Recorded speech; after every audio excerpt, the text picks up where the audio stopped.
Hey there, this is Craig the Natural Medic. I'm at Colorado National Monument today, outside of Grand Junction in Fruita, Colorado.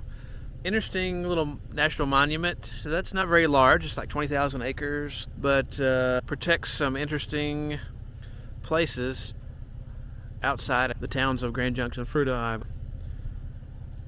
stopped at the historic trail,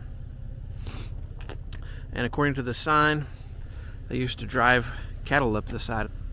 Can you imagine that? I hope you'll stick around and check this out. Okay, I'm pretty much on top of the Colorado National Monument. I'm at a place called Distant View. So you can see a lot of landmarks in the area. Just below us you can see the Colorado River. You can see the Grand Valley, which includes Grand Junction and Fruita. In the distance you have what's called the Book Cliffs, which is this row of cliffs on the eastern side of the valley. Then over here you have what's called the Grand Mesa, which is a big uplifted mesa. It's about 5,000 feet higher than the valley floor. And it's very durable surface that was able to keep it elevated and not eroding like the other formations around here. I'm at the Visitor Center at Colorado National Monument, and this is a man known as John Otto. He was a trail builder, promoter, and first custodian of the park. He advocated for making this area into a national park. Well, per recommendation of one of the volunteers inside, she said to hike the Canyon Rim Trail and the Otto's Trail, both of which are pretty short and can be done just a little bit. Here is the Canyon Rim. As you may have thought, it goes along the canyon rim here. I don't think it's paved the entire way, but this first part goes down these steps. You have a choice to go to the Book Cliff Overlook, which is the Canyon Rim Trail end, or all the way to Window Rock, which is about a mile one way. Decide if I want to do that. We'll see. Wow, very pretty. The Rimrock Road goes right along the flat part right here. You can see where it goes along the top of the canyon. Otto's Trail is over there. The access point for that goes out to the end of this point. We'll be looking at that in a minute.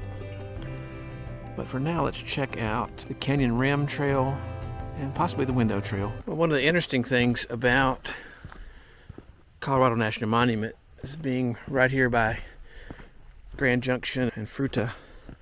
When John Otto arrived here in 1907, he realized this was a really special place. And he did what he could to entice the local people to get the legislation passed to make this into a national park. It's still not a national park, it's actually a national monument, but it's under designation and jurisdiction of the National Park Service. The first problem they had was making access for people to get up here, because once it was made a national monument successfully in 1911, there was no easy way to get up here except by foot or on horseback. Wow, look at that view. Isn't that crazy? See Grand Mesa in the distance there. Let's zoom in a little bit. Way out there. Wow, some lovely views out here on the canyon rim. Nice calm weather today, and not too cold. It's in the 40s. You can see right over there to the right of that spire, there is an overlook. I believe that's the end of Otto's Trail, which is next on my list to do after this one. Here you are right below the park road, Rimrock Road. Some very old stones they used to make a retaining wall. The drive is right on the other side. Look, there's a shelter right here.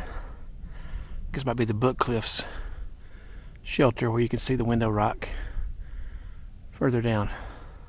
Let's go check it out. I might have incorrectly called this the Book Rock, But it's Book Cliff Shelter, built in 1964 and placed on the National Registry of Historic Places. How cool. So a couple interesting spots here at the Book Cliff Shelter. You have the sacred landscape used by the Utes here. This was a hunting ground area. They found evidence, if you see right here on the bottom left, there's a scraper. It's about 5,600 years old. It was found in the farthest reaches of the park, known as No Thoroughfare Canyon. But when John Otto saw this, he thought of this as the heart of the world.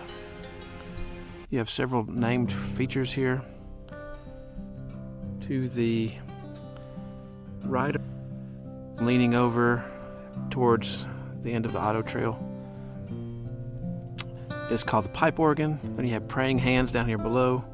Independence Monument is right here. Behind it you have the kissing couple. Not sure when this Book Cliffs Shelter was built, but it's got an interesting look to it with the graveled roof and the interesting angles. The structure itself is just neat looking. As you see, I'm going through here on December 17th, 2024, and there's a little bit of ice here. Don't have my yak tracks, but I'm going to slog through here. Definitely a different view here. You've got the organs, the Independence Rock, the kissing people, all of that from a different perspective. And then you've got these walls over here. And then look down here, you've got a window rock. How cool is that? This ends the Canyon Rim Trail. Took a little bit under an hour to go all the way to the windows and come back. About 1.62 miles. So for this last trail of the day here at Colorado National Monument, the Otto's Trail, which is very short but very scenic. And this is one that John created himself. Let's go check it out. One thing you'll notice, the visitor center is over there. There's an overlook right there that I was standing on previously. The window rock. Around the corner over there you can see the Book Cliff Shelter right there. Okay, I've reached the end of Otto's Trail. If you can only do one trail at this park, this is the one. So let's look at a view here. We'll flip this around. This is Independence Rock in all of its glory. It says on the sign that John started a tradition in 1911 that every 4th of July, someone goes up and puts a flag on top of it. I'm here in December, so I won't see that, but maybe someday I can come back on July 4th and check it out. We've got the backside of the pipe organ right here in front of us. Over here against this cliff is Sentinel Spires, and then in the distance you can see the window rock, which I was close to before. Pretty neat. And of course down below you have the town of Fruita and Grand Junction. You might be able to see Interstate 70 down there as well. Pretty cool. So a couple more interesting things about John. He was married at the base of Independence Monument in 1911. He wanted to live close to his livestock, and his wife didn't last but a few weeks. He did become the first custodian of the park. That was before they called managers or park superintendents. And his salary was $1 a month.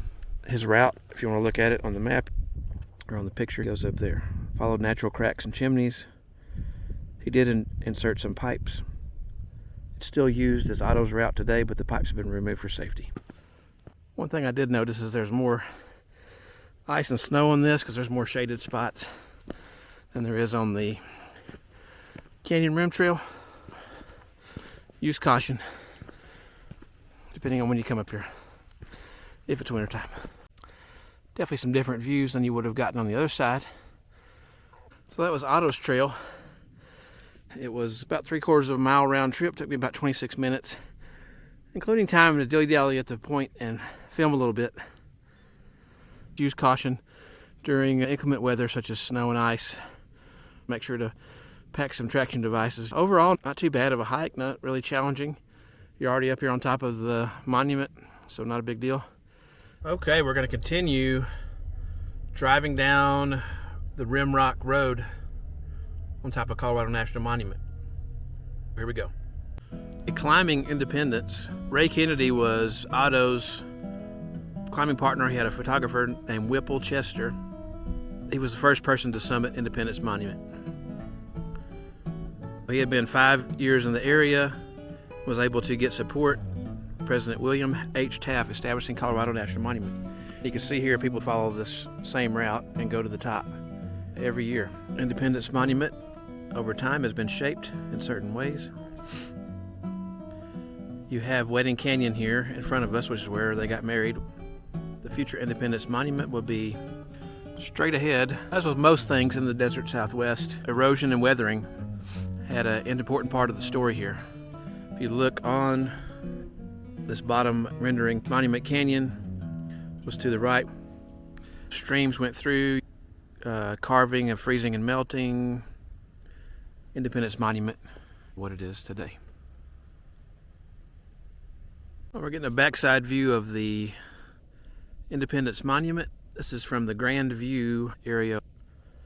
You can see this formation made up of 3 different layers. The very topmost layer is the Kayenta. The Wingate is the majority of it, and the bottom is the Chinle.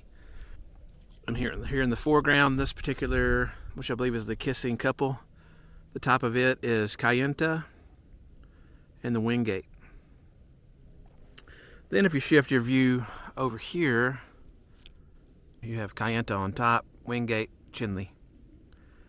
The environments that this stuff was deposited in varied quite a bit because they took a long time. The Kayenta Formation, which is on top of that cliff over there, is more resistant to erosion. It's more of a cap rock type deal.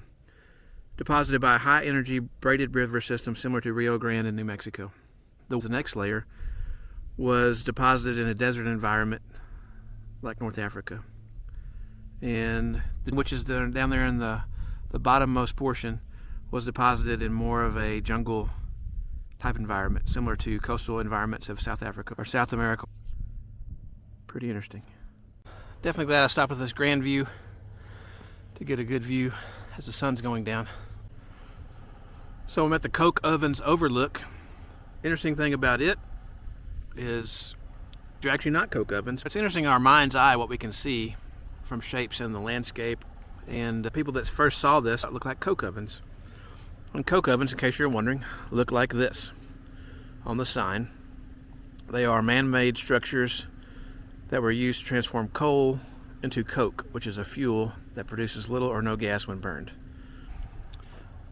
Certainly an interesting approach to this, a palette of color showing the primary rock colors, the lichens, the desert varnish, calcite coating, etc. And you can see that if you look out into the rocks. I'm sure this has been an inspiration to artists. So this stop is talking about woodland relationships. There is a food web of sorts that takes place. The forests here, especially the juniper, are thought to be very old, like 1,000 years old, some of the trees. And some of the pinyon pines are thought to be about 600 years old. Pretty cool to think about. This is a thing called fallen rock. It's a named formation. And you can see where it's almost like an iceberg. It's calved off the side of the rock there and just laid there. Instead of falling face first, it just slid off.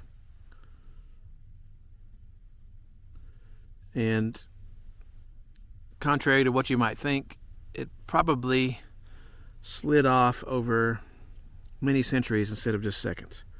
So it didn't just suddenly fall off, and there it was. Nearing a close to our adventure today. The Redlands Fault lifted this up about 70 to 40 million years ago. Over here you can see the Grand Mesa through the trees. The dominant species of trees here, Utah juniper and the pinyon. What you're looking at was the original auto road that took people up on top of the monument. It was so twisty They called it the crookedest road in the world, the Serpents Trail. Most vehicles in that day did not have a fuel pump. They were all gravity driven. So they had to drive up this trail backwards in order for things to work. Pretty crazy to think about. The trail now, you can actually hike the old auto route. The new route is right here where these people are walking, which is Rimrock Road. 23-mile road that goes along the spine of the plateau here and is much easier to travel for automobiles. However, it did take them 20 some odd years to build it. They started building it in the 30s and got it finally completed in 1950. This is the end of our adventure for today. What did you think about Colorado National Monument? Did you like it? If you did, give it a thumbs up. Think about subscribing to the channel if you want more content like this. Have you ever been here before? Have you ever even heard of it? Leave me your comments below. Let me know if you visited the park before, or if you've been to this area before, and any questions you might have. Hope you enjoyed our little pass through today. Some of them are in various states of accessibility due to snow and ice right now, and I'm sure it's going to get worse until spring thaw. Hope to see you out on the trail. Until then, bye.